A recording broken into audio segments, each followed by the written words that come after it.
Hello and welcome to Small Cap Nation. I'm Jane King at the NASDAQ Market site in Times Square. And with me today is Thomas Gütermann, also Steve Chrisman of the Gütermann family office. So thank you so much for joining us. And thank you for the invitation. Of course, it's wonderful to have you here from Germany. So let's start with your family office. You're based in Germany. Tell me a little bit about it. And it's based in Switzerland, Germany, and through him a little bit in US. Okay. And originally we made the past few years our thoughts concentrated how we can create profits with a limited risk exposure for the clients and the investors and for our families. Okay. And then, so this mainly European investors, and then through him you're doing some US investing? At the moment, mainly European, and therefore it's the reason why we are here. Okay. To do more, and it's mainly tech companies, yes, right? But the initiative to set up a U.S. European-based family office is to bridge the gap of both communities. So to bridge the gap of the European business community and the American business community. Okay, so that makes sense. So how easy is that? I'm sure there are different cultures, different ways, regulations, so forth to do business. Tell me how that works. It's a right question, and it's a tough question, and we are in the moment in the regulated world, and therefore we created last year with the private bank Pictet, located Geneva, Zurich, a PE solution where the regulation is not our enemy anymore. And this is in Europe. And it's in Switzerland, okay. You know. And we set up that 2016 in the last quarter. And we think it's a unique selling point because our families or our investors get the direct shares and not an SPV or something like that, which is not transparent. They get, for example, you buy stock A, they get really the stock A and the series B, for example, and the pricing. And also what is very special in my point of view is that the investor can have the choice to take all companies or only one. Okay. You know, he has their own decision. He speaks, he decides, we support. Now, Steve, you are kind of overseeing the U.S. part of this, and you've started your own business at 21. At 21. It's amazing. Tell me about that. Well, I started a construction company right here in New York City, which is the toughest climate to start any business. Tell me about it, but yeah. particularly construction. And through grit, determination, and hustle, we were able to come from a company with two employees, me and my partner, to 68 employees in 4 years.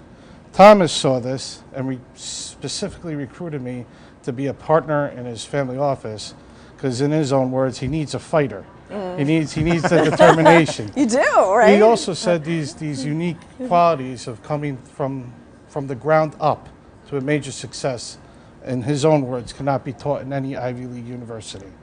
So since 2006, I've been a partner in the family office. In 2016, we launched our fund.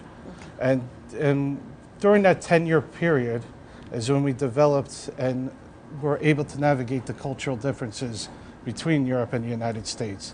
We find the European investor to be more cautiously optimistic, more conservative, and the American investment community, business community, to be more emotionally driven.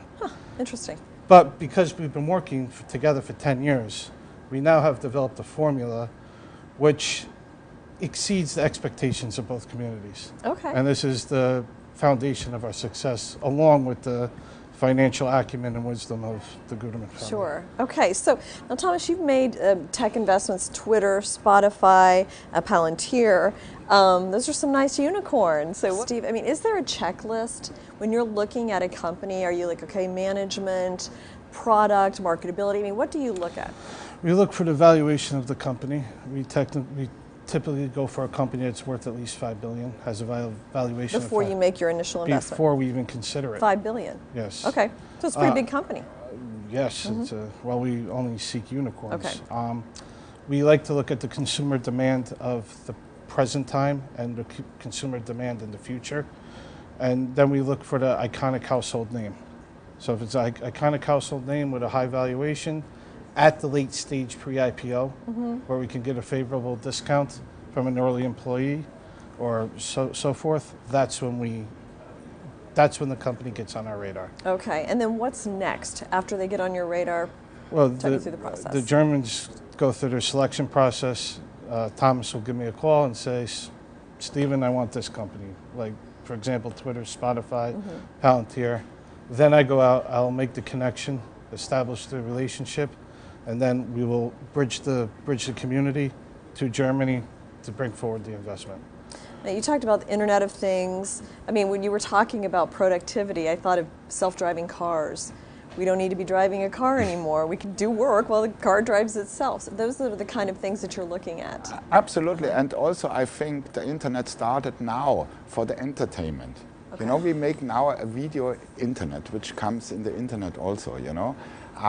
And I think that people slowly but surely now have confidence to the internet and can use it. You see that on the street every day, you know, and it's growing up. If you go back to the 90s, I saw a company called Priceline. It was crashed at $6. It's today nearly $500 because the vision was okay, but the people had not the patience. And we need investors, and our approach is that we get investors with the families who have the patience and thinking about the idea and understand the idea. And then it will work. Yeah, it's just hard having the stomach to get through some of those things, right? Now, tech obviously is a big area. Do you look at any other biotech, life sciences, anything else? Biotech is, I'm sure that there is a great future before, not behind. Sure. But the access for the biotech is very difficult because if for example, Steve and me don't understand the deal, because you need a lot of science. You have to maybe study biotechnology to understand the complex, the pipeline, the products, that it works. And if I understand Stephen or me, if we don't understand the investment really, we can't invest. But we should never say no. It depends how easy to understand is the deal, how we can really understand how it works. Then we are open for that. But if it's too complex, and may I say that to every investor, if he not understand really the deal, he should not buy it. Should not be in there. And they should not leave on brokerage who said, I know for you. The investor must know and have a good feeling inside, I made the right decision. And then it works. Maybe the first weeks the investment goes down 10%, whatever. But if the decision was really made in the stomach and in the brain in both parties, you know, then it works. And you stick with it. With the time. Right. Okay, so Steve, what advice would you give, having started your own company and investing in kind of startup companies or unicorns, but what advice would you give to a group of people, executives who are building a business? I would give, the advice I'd give was to identify a new trend. Technology is an ever-evolving sector. Social media, I think social media is pretty much finished. It's a very crowded space. However, I see... It's interesting, Snapchat's going to be going public. And how many more can go public? Right. You have to be a pioneer. You have to be a trendsetter. You have to be the innovative American aspect. That's why America rules the world in tech, because we're innovators. Sure. We're not structured, disciplined. We're more passionate innovators. Leaders, not followers. Yeah, exactly. Yeah. So I would say look for new trends. I think we're evolving into a new sector of medical technology. I believe medical doctors will be administering medicine through technology now. We'll be monitoring our body, our body organs, our functions through technology. So I would look for new trends in medical technology and understand that there's a difference between a passion and a calling. If nothing stops you from doing what you feel inside you should be doing, this is your calling. and to follow your calling. Interesting, good advice. Okay, so you're also starting to launch this international network of family offices. Yes. Can you tell me about that? We were extended an opportunity that we're very grateful from Hugh Austin and company to become the worldwide president of the Family Office Network. Through our relationship with him, we plan on going worldwide and establishing the network of only the most highly qualified, ultra-high net worth individuals and family offices. It's an opportunity, like I said before, we are very grateful for. Yeah. Anything you'd like to add to that, Thomas? I mean, about where you see the future of the family office going? I think that the family office idea is not so old and is old.